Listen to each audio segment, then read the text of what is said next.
is when a man stores up treasure for himself in place of making himself rich in the sight of God. The Gospel of the Lord. Praise to you, Lord Jesus Christ. My dear friends, Luke is taking us through, down a road, if I may put it that way, that is really inviting us to understand the deeper truths of our own lives. The first reading from the book of Ecclesiastes is really from that beautiful passage, "Lord, vanity of vanities, said the preacher, vanity of vanities, all is vanity." And vanity is a core sense of today's reading, because it's believing that you can save your own self, save your own soul by getting your share of the inheritance. As long as I get what I need, what is mine, I'm okay. But there's more to it than that. So when Jesus is asked, at least when Jesus is told, tell my brother to give me my share of the inheritance, or a share of the inheritance, the man is saying, listen, if I had it, everything will be all right. And then Jesus turns the story around and invites the man to realize that the one who looks secure is not really secure. And that's the point I want to put before you today, that we keep looking at other people, very often out of the corner of our eyes, not full glare. We keep looking at other people and thinking, if I had what they had, I would be okay. But Jesus invites us to open our eyes and realize that, no, that doesn't work. And I want to invite you even now to listen to these words. Watch. Be on your guard against avarice of any kind. Wow. The whole culture in which we live is about avarice. You watch television. I don't know if this program is part of that too, but you watch television, and television is constantly engaging you to be avaricious, to want this, to want that, to want the other. You go out and you see people doing things, and you want this and you want that. How many of you over this carnival season will have relatives coming down,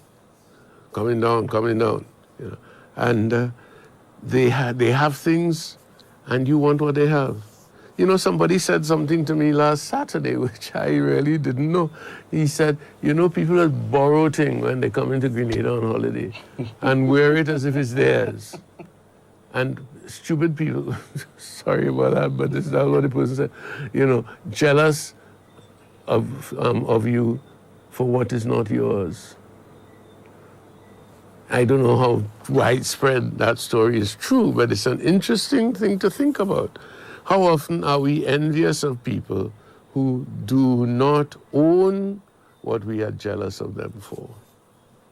It's not theirs. So that's the first point that I want to put to you today. Watch and be on your guard against avarice of any kind. Why? Not just because avarice is bad, but because a man's life is not made secure by what he owns, even when he has more than he needs. And that's a word for all of us. I look at the various images coming out from the war zones in the Middle East, in Europe and so on, and then of course in Africa and Asia. And you wonder, how do these people live without what we consider to be secure? We are looking at what other people have and we are saying, we need this, we need that, we need the other. And these people are living without any of these things. The children, everybody talking about the children. Do you let those children sink into your consciousness and change your mind and your heart? How many of us who have been talking about the situation of children in these war zones have done anything to try and shift that situation? And it might be a simple thing like taking some money out of your pocket and starting a collection among your friends and sending that money to some organization that can get it to the Middle East or Sudan or Nigeria. Northern Nigeria has a lot of problems right now, you know. So that's the first point to be made. And then Jesus goes on to tell the parable. There was once a rich man who, having had a good harvest from his land, thought to himself, what am I to do? I have not enough room to store my crops. Ho, ho, ho. The parable is very straightforward, you know. You accumulate, you accumulate, you accumulate. And then one day, bodo, you have to leave it all. You have to leave it all. And Jesus asks this very funny question. He says, but fool, this very night, the demand will be made for your soul. And this hoard of yours, the expression is powerful, whose will it be then? That's a powerful sentence, you know. Whose will it be then? Oh, I'm leaving it for my wife and my children. Okay. Okay. You can justify that. But Pope Francis had to remind Vice President Vance that that's not how the Christian church operates. That's not what the gospel says. Your wife and your children do not necessarily have first call on what God has given you. It's the most needy. So there's one little thing I want to put before all of you to consider this evening. Whatever you have, whatever you see as your own, whose will it be when? Whatever you have, whatever you consider your own, whose will it be when? And some of us make a big thing of writing a will, and the will is so great, and when it is read, our family will be happy and so on. But you really don't know whose will it be when. You know? One of the things that has struck me in the last few days is the number of Grenadians who are dying before their parents. Whose will it be when? And then, therefore, to think and think again of who you leave, what you have to leave to, you know, and to try and see whether you can find some way in terms of wills and so on, in which you at least make sure that some really needy people or organization share in whatever you have to leave. And let us not think that this is only a question for people who have huge bank accounts, right? Sometimes there are other things we can leave, which will have their own value in the end. So, my dear friends, the real message here is there is a certain wealth, a certain richness, which is really good in the sight of the Lord. And that is what we need to make most our concern as we prepare for whatever comes. Thank you very much, Bishop. And that question, whatever we have, whose will it be? So, listeners and viewers, we'll take a short break and we'll be right back. To wind up.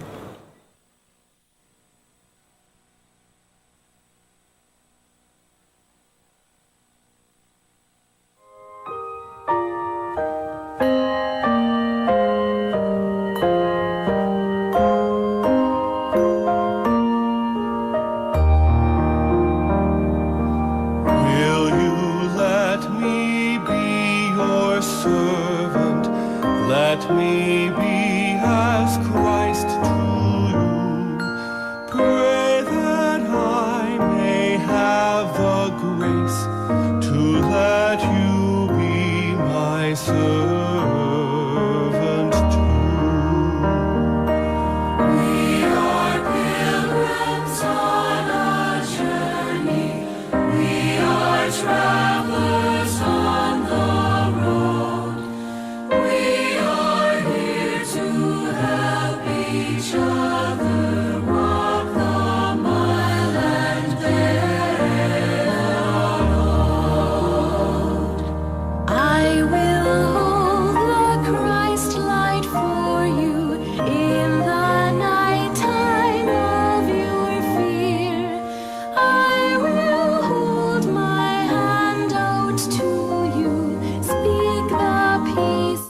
Welcome back, listeners and viewers, and you're watching Conversation with the Bishop. And I don't know about you, but for the last 2-3 days has been very exciting, especially for many of you who are traversing in the south of the island. You would have experienced a little bit of inconvenience with the traffic. However, I think that it augurs well for us as we looking at that linkage, creating back that linkage between the continent of Africa and the region, the Caribbean region. I don't know if Bishop, did you attend any of the? No, I had other things. I asked 1 or 2 people to go and fill me in on what they had experienced. And then I watched part of the first day. There was an excellent YouTube presentation on that. It's a very important move. One of the things that I found quite interesting was the Ethiopian Airlines plane coming direct. And I think that's something, I gather quite a few people commented on the cut in costs because we had to spend $9,000 return on a ticket for a priest to go to Nigeria, and that's a hell of a lot of money. A year's collection in some parishes. But what is interesting, how do we build honest connections? How do we correct the false impressions that people have of both societies? And how do we be honest about some of the truths that are there, Some of my African friends tell me that in coming to the Caribbean, it was an eye-opener because they believed that the people in the Caribbean were still the grandchildren of slaves. And that fixed their own imagination about what they would meet here, Another person said to me that he met people in Trinidad who were still thinking of themselves as the son, the great grandchildren and so on of kings. And he said he just had to laugh because he says very few people were kings in Africa. So if you are out here as slaves, you might have been. But the fact that you reach out here means probably not. So the question is a question of truth and a question of realizing that we are both caught up in the same colonial mess that has made us think of ourselves as inferior, that makes us think of everything European and so on as superior to us. But we have to work on that, And that means we have to get rid of I can admit that as a little child, Tarzan was a hero. You too young for Tarzan, right? Tarzan and Jane? Yes. Tarzan and Jane. Oh! We were so foolish. But it wasn't our foolishness. It was what was presented to us. And what is interesting is that has done its own work on our minds. And we have to unwind the video, so to speak. So there's a lot of work to be done. And I really hope that we can find ways to do it which benefit all of us. Because what happens all the time when money is involved, and I think the Prime Minister made a comment at the opening session which had people laughing, but when money is involved, people very easily forget values, and therefore it's not a question of a race to the money. It's a question of how do we use the money to benefit the wider society. And that will not be an easy task because a lot of people, when you look upon something as an investment, you forget people. And that's one of the things that bothers me about the whole thing, that people are talking, I have invested, and therefore I expect returns. And what returns do you expect? Do you expect the returns to be in the upliftment of Caribbean people? I don't know. When I saw the post about the direct flights, I'm thinking, Well, they could do that once a month. No, you could do it once a month? No, the fly. No, I expect it to happen once a week. Well, to start off. No, it's been done before in the sense of once a month. No, unless it comes to once a week, I would say by the end of the year, we kind of still struggling. Well, I guess you'll have to call a meeting with the Minister for Civil Aviation. Well, we start a pilgrimage to Abuja. No, or you know. Oh yes. But I think that the whole aspect of the connection, because it not only, I think it brought out the similarities in our cultures. Well, I saw a nice cultural exchange. But I also saw a lot of suits, hot suits. You know, that's where our Prime Minister, of course, leads the way. So I guess next time we see you, we'll be having at the next Africa Caribbean Church Conference. I will lead the way. Okay. Think we can look forward to that. Where is it be held? Grenada? No, I want to go to Abuja. Okay, or I want to go to Uganda. Well, I've been to Uganda already. Okay. But I'd love to see. Yeah, but on a direct flight this time. Yeah. All right. So my roots are supposedly in Ghana. Okay. So, listeners, and viewers, spread the word. We're having a pilgrimage to Abuja. Me and tell you say that, you know. Next thing on Monday, people will be calling the office. They want cops. But you know, maybe some one of you, because one of the things we don't have in this diocese, working for the diocese, is business acumen.